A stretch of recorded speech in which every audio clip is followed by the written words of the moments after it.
Joseph. എല്ലാവർക്കും സുഖം തന്നെയല്ലേ? എന്തൊക്കെയുണ്ട് വിശേഷം? എല്ലാവർക്കും എൻ്റെ യൂട്യൂബ് ചാനലിലേക്ക് സ്വാഗതം. ഇന്ന് ഞങ്ങൾ പറയാൻ പോകുന്ന കഥ ഏതാണെന്നറിയാമോ?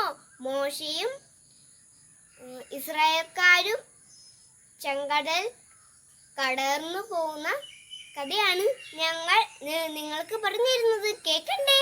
ദാ കേട്ടോളൂ. 10 ബാധകൾക്ക് ശേഷം ഇസ്രായേൽക്കാരോട് ഈജിപ്തിൽ നിന്ന് പൊക്കോളാൻ ഫറവോ പറഞ്ഞു. ദൈവജനമെല്ലാം പോകാൻ തയ്യാറായി നിന്നു. ആ രാത്രിയിൽ തന്നെ അവർ ഈജിപ്തിൽ നിന്നും തങ്ങളുടെ യാത്ര തുടങ്ങി. അവർ യാത്ര തുടങ്ങിയപ്പോൾ അവർക്ക് രാത്രിയിലും പകലും യാത്ര ചെയ്യാൻ വേണ്ടി പകൽ വഴി കാട്ടാൻ ഒരു മേഘസ്തംഭത്തിലും രാത്രിയിൽ പ്രകാശം നൽകാൻ ഒരു അഗ്നിസ്തംഭത്തിലും കർത്താവ് അവർക്ക് മുമ്പേ പോയിരുന്നു. പുറപ്പെട്ട് ഏതാനും ദിവസം കഴിഞ്ഞപ്പോൾ ഇസ്രായേല്യർ ചെങ്കടലിന്റെ തീരത്തെത്തി. അവിടെ ഇരുന്ന് അവർ തങ്ങളുടെ ക്ഷീണം മാറ്റി. എന്നാൽ ഇതിനിടയിൽ ഇസ്രായേലിയരെ വിട്ടയച്ചല്ലോ എന്നോർത്ത് ഫറവോനും അവന്റെ ആളുകൾക്കും വിഷമം തോന്നാൻ തുടങ്ങി. നമ്മൾ നമ്മുടെ അടിമകളെ വിട്ടയച്ചു കളഞ്ഞുവല്ലോ എന്ന് അവർ പറഞ്ഞു. ഫറവോ തൻ്റെ രഥവും സൈന്യവും ഒരുക്കി ധൈര്യപൂർവ്വം പോയ ഇസ്രായേൽക്കാരെ പിന്തുടർന്നു. ഫറവോനും സൈന്യവും പുറകെ വരുന്നത് കണ്ടപ്പോൾ ഇസ്രായേല്യർ പേടിച്ചു വിറച്ചു. ഓടി രക്ഷപ്പെടാൻ ഒരു വഴിയുമില്ലായിരുന്നു. ഒരു വശത്ത് ചെങ്കടൽ, മറുവശത്താണെങ്കിലോ പാഞ്ഞടുക്കുന്ന ഈജിപ്തുകാരും. അവർക്ക് മോശയോട് ദേഷ്യം തോന്നി. കർത്താവ് പറഞ്ഞു, മുൻപോട്ട് പോകാൻ ഇസ്രായേൽക്കാരോട് പറയുക. നിന്റെ വടി കയ്യിലെടുത്ത് കടലിന് മീതെ നീട്ടി അതിനെ വിഭജിക്കുക. ഇസ്രായേൽക്കാർ കടലിന് നടുവേ വരണ്ട നിലത്തുകൂടെ കടന്നു പോകട്ടെ. മോശ തൻ്റെ വടി കടലിന് നേരെ നീട്ടി. അപ്പോൾ എന്ത് സംഭവിച്ചു? അതിശക്തമായ ഒരു കിഴക്കൻ കാറ്റടിക്കാൻ ദൈവം ഇടയാക്കി.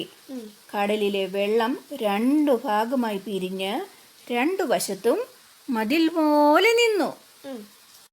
ഇസ്രായേൽ ജനത്തിന്റെ മുമ്പേ പൊക്കൊണ്ടിരുന്ന ദൈവദൂതൻ അവിടെ നിന്ന് മാറി അവരുടെ പിൻപേ പോകാൻ തുടങ്ങി. മേഘസ്തംഭവും മുൻപിൽ നിന്ന് മാറി പിൻപിൽ വന്നു നിന്നു, പുറകുവശത്ത് വന്നു നിന്നു. മേഘം ഇരുട്ട് നിറഞ്ഞതായിരുന്നു.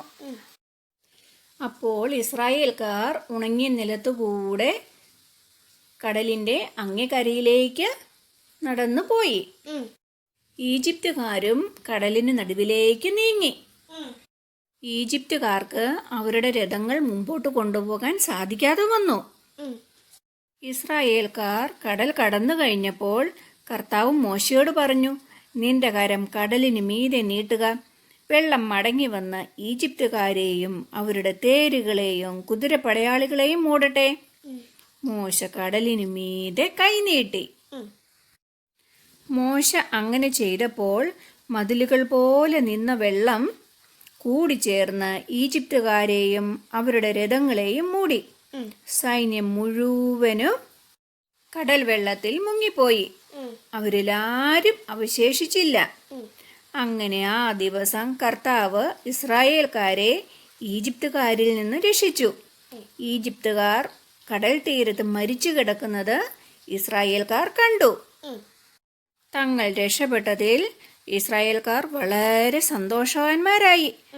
അവർ എല്ലാവരും ദൈവത്തിന് നന്ദി പറഞ്ഞുകൊണ്ട് തപ്പുകൊട്ടി പാട്ടുപാടി നൃത്തം ചെയ്തു. എന്താണ് അവർ പാടിയതെന്നോ?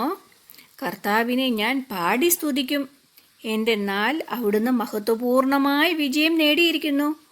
കുതിരയെയും കുതിരക്കാരനെയും അവിടുന്ന് കടലിലെറിഞ്ഞു എന്നിങ്ങനെ പറഞ്ഞാണ് അവര് പാട്ടുപാടി നൃത്തം ചെയ്തത്. വീണ്ടും അവർ യാത്ര തുടർന്നു. അവർ ചെങ്കടലിൽ നിന്ന് മുൻപോട്ട് പോയി മരുഭൂമിയിലേക്കാണ് പ്രവേശിച്ചത്. മരുഭൂമിയിലൂടെ 3 ദിവസം യാത്ര ചെയ്തിട്ടും ഒരിടത്തും വെള്ളം കണ്ടെത്തിയില്ല. അവർ എത്തിച്ചേർന്ന സ്ഥലത്തെ വെള്ളം കയ്പുള്ള വെള്ളമായിരുന്നു. അത് കുടിക്കാൻ പറ്റില്ലായിരുന്നു. അപ്പോൾ ജനം മോശയ്ക്കെതിരെ പിറുപിറുത്തു, ഞങ്ങൾ എന്തു കുടിക്കും? അപ്പോൾ മോശ കർത്താവിനെ വിളിച്ച് അപേക്ഷിച്ചു. അവിടുന്ന് അവനൊരു തടിക്കഷ്ണം കാണിച്ചു കൊടുത്തു. അത് വെള്ളത്തിലിട്ടപ്പോൾ വെള്ളം മധുരിച്ചു. എല്ലാവരും വെള്ളം കുടിച്ചു. കുറച്ച് ദിവസം അവർ വിശ്രമിച്ചതിന് ശേഷം വീണ്ടും അവർ യാത്ര തുടർന്നു. പക്ഷേ മരുഭൂമിയിൽ വെച്ച് ഇസ്രായേൽക്കാർ വീണ്ടും മോശയ്ക്കും അഹ്റോനുമെതിരായി പിറുപിറുക്കാൻ തുടങ്ങി. ഈജിപ്തിലായിരുന്നപ്പോൾ മതിയാവോളം ഭക്ഷണമുണ്ടായിരുന്നു. അപ്പോൾ മരിച്ചു പോയിരുന്നെങ്കിൽ എത്ര നന്നായിരുന്നു. ഇപ്പോൾ നമ്മളെ മുഴുവൻ പട്ടിണിയിട്ട് കൊല്ലാൻ വേണ്ടിയിട്ടാണ് ഈ മരുഭൂമിയിലേക്ക് നിങ്ങൾ കൊണ്ടുവന്നിരിക്കുന്നത്. അപ്പോൾ മോശ കർത്താവിനോട് പറഞ്ഞു. കർത്താവ് മോശയോട് പറഞ്ഞു, ഞാൻ നിങ്ങൾക്കായി ആകാശത്തിൽ നിന്ന് അപ്പം തരും. മോശ ജനത്തോട് പറഞ്ഞു, നിങ്ങൾക്ക് ഭക്ഷിക്കാൻ വൈകുന്നേരം മാംസവും രാവിലെ വേണ്ടുവോളം അപ്പവും കർത്താവ് തരും. വൈകുന്നേരമായപ്പോൾ കാടപ്പക്ഷികൾ വന്ന് പാളയം മൂടി. രാവിലെ മരുഭൂമിയുടെ ഉപരിതലത്തിൽ പൊടിമഞ്ഞ് പോലെ വെളുത്ത ഒരു അപ്പം കാണപ്പെട്ടു. അപ്പോൾ ഇസ്രായേൽക്കാർ ചോദിച്ചു, ഇതെന്താണ്? അപ്പോൾ മോശ അവരോട് പറഞ്ഞു, കർത്താവ് നിങ്ങൾക്ക് ഭക്ഷണമായി തന്നിരിക്കുന്ന അപ്പമാണിത്. മോശ അവരോട് പറഞ്ഞു, ഓരോരുത്തർക്കും ആവശ്യമുള്ളത് നിങ്ങൾ ശേഖരിക്കുക, പിറ്റേ ദിവസത്തേക്ക് വയ്ക്കരുത്. എന്നാൽ ചിലർ മോശ അനുസരിച്ചില്ല. അവർ നീക്കിവെച്ച അപ്പത്തിൽ നിന്ന് ഒരു ഭാഗം അടുത്ത ദിവസത്തേക്ക് നീക്കിവെച്ചു. അത് പുഴുത്തും മോശമായി. മോശ അവരോട് ദേഷ്യപ്പെട്ടു. ആ ദിവസവും രാവിലെ ദൈവം അവർക്ക് അപ്പം നൽകി. ആറാമത്തെ ദിവസം ഇരട്ടി അപ്പം ശേഖരിക്കാൻ മോശ അവരോട് പറഞ്ഞു. കാരണം എന്താണെന്നോ, 7-ാം ദിവസം സാബത്താണ്, കർത്താവിൻ്റെ വിശ്രമ ദിനമാണ്. അതുകൊണ്ട് എല്ലാവരും 6-ാം ദിവസം ഇരട്ടി അപ്പം ശേഖരിച്ചു. 7-ാം ദിവസം ജനം വിശ്രമിച്ചു. ഇസ്രായേൽക്കാർ ആ അപ്പത്തിനിട്ട പേരാണ് മന്ന. ഇസ്രായേൽക്കാർ മരുഭൂമിയിലായിരുന്ന വർഷങ്ങളിലെല്ലാം അവർ ഭക്ഷിച്ചത് മന്നയായിരുന്നു. അവർ വീണ്ടും യാത്ര തുടർന്നുകൊണ്ടേയിരുന്നു. അവർ അടുത്ത സ്ഥലത്തെത്തിയപ്പോൾ അവിടെ അവർക്ക് കുടിക്കാൻ വെള്ളമുണ്ടായിരുന്നില്ല. ജനം മോശയെ കുറ്റപ്പെടുത്താൻ തുടങ്ങി.